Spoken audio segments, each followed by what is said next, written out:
کچھ لوگ ایسا کہتے ہیں کہ عورت کا سر ہمیشہ ڈھکا رہنا چاہیے، یہاں تک کہ عورت اگر گھر میں تنہا بھی ہو تو بھی عورت کا سر ڈھکا رہنا چاہیے، اور رات میں بھی عورت کا سر ڈھکا رہنا چاہیے، ورنہ عورت کے سر کے بال نظر آنے سے رحمت کے فرشتے گھر میں نہیں آتے ہیں اور حفاظتی فرشتے بھی ان کے پاس سے چلے جاتے ہیں۔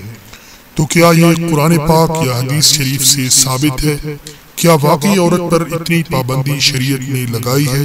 جواب دے کر اند اللہ ماجور ہو۔ جواب: گھر میں جب کہ کوئی اجنبی مرد سوائے شوہر کے نہ ہو تو گرمی کے وقت برہنہ سر رہنا بھی جائز ہے، لیکن ہر وقت اس طرح رہنا نہیں چاہیے، بالخصوص جب کہ کسی نامحرم یعنی شوہر کے بھائی وغیرہ کے آنے کا امکان ہو۔